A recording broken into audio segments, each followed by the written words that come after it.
they're going to want to know kind of what questions you have, okay? So prepare a few questions that you might want to ask the organization, okay?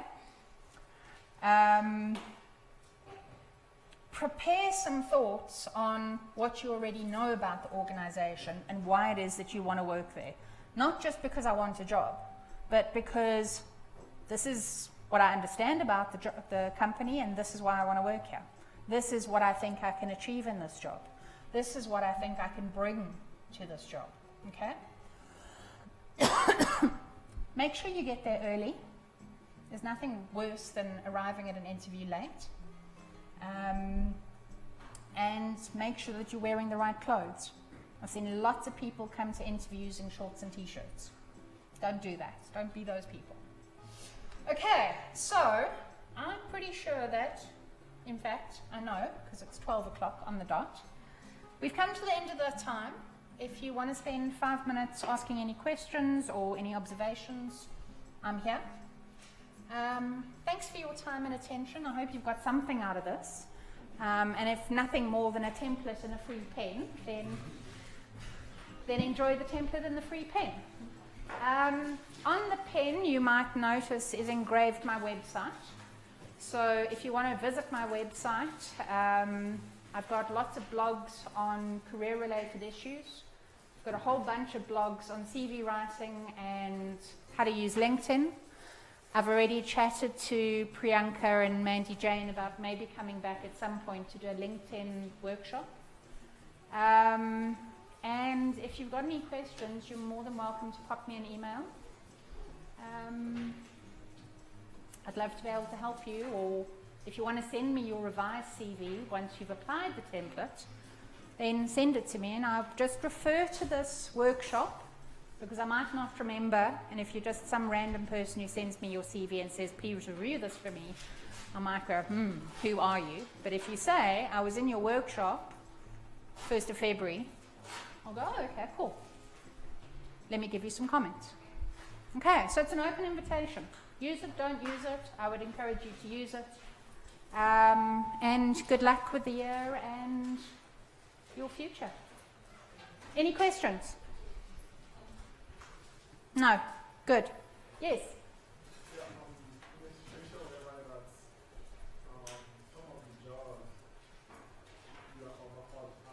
Yeah.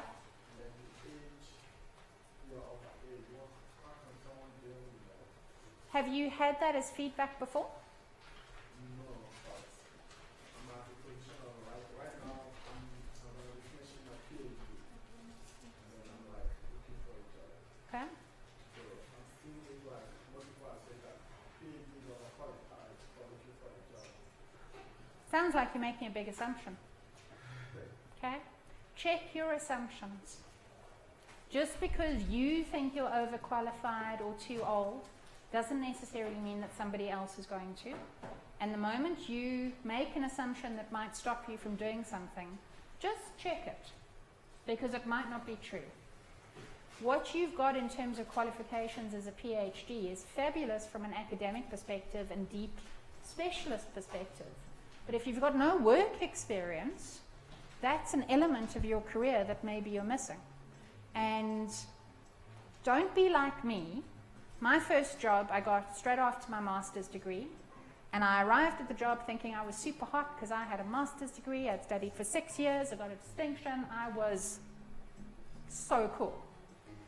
And I walked in there with a lot of arrogance, thinking that because I had this qualification and some other people didn't, I could tell them how to do the job.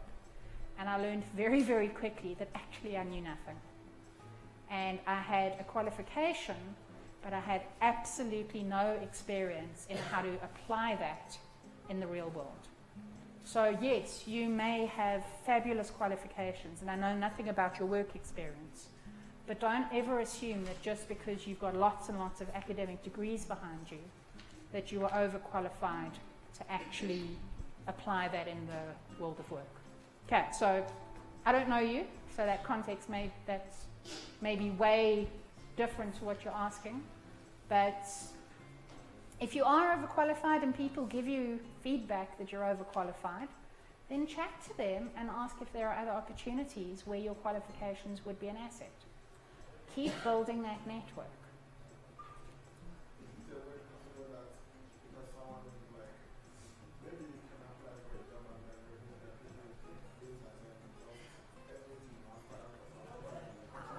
No, you know what? I would hesitate to remove your qualifications.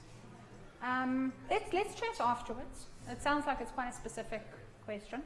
But I would hesitate, unless you've applied to hundreds of jobs where you've specifically applied to a advertised job and you're not getting anywhere.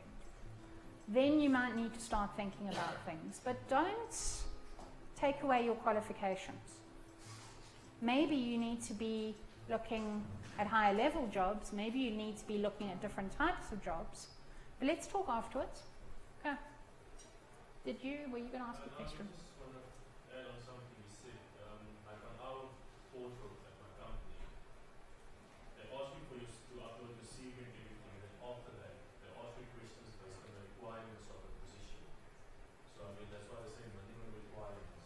They don't ask you what's your highest Yeah. required, your highest maybe on the education that you have, or the degree that you have. It's basically based on your minimum requirement. So yeah, with the other PhD and masters, but the minimum requirement is bachelor's. You still have a bachelor's degree. Yeah, it's absolutely true. I mean, I worked with somebody who had a doctorate in small mammal biology. Okay? She knows everything about mice. But she wasn't qualified for the job that she was in. And she had to learn a hell of a lot to get herself up to the level where she could do what the job required. But she could walk around telling everybody that she was a doctor. Okay? If she had applied for a job where she was doing something very specific with small mammals, she would be the best person for it. So be very careful about your assumptions, because you've got very specific knowledge in one particular area. But jobs generally require you to be able to perform quite widely, unless you're going for a very specialist role. Okay. Yes. I just wanted to ask, if you are like, maybe you've got an entry-level job, and maybe you're going in like with your masters, and you find yourself in a situation where you are undermined because you have no other prior work experience, and also you're working with, sorry to say this, but men who look down on women with like high qualifications. What advice would you give to someone who's in that situation? Oh, it sounds like the situation I was in. So, in your first job, your first ever job that you go into, go in there with no assumptions that you know any more than anybody else. Okay? There is so much that you're going to learn in your first job. So, yes, you have a master's degree, that's fabulous. Use it, because what it's given you is the ability to think and problem solve and apply yourself and perform. But don't assume that you understand all the other moving parts of the working world. My advice would be curious and ask questions from everybody you possibly can. Put your head down, get your work done, and yes, you will always find people who feel threatened by you. That's why they're going to try and undermine you, whether it's men or women or anybody in between. And try and understand maybe why they're feeling threatened. So be curious about them. Okay? But don't let that deter you. I think the most important thing is go into an entry-level position with curiosity and no assumptions that you are better than anybody. Because your master's degree doesn't make you better than anybody.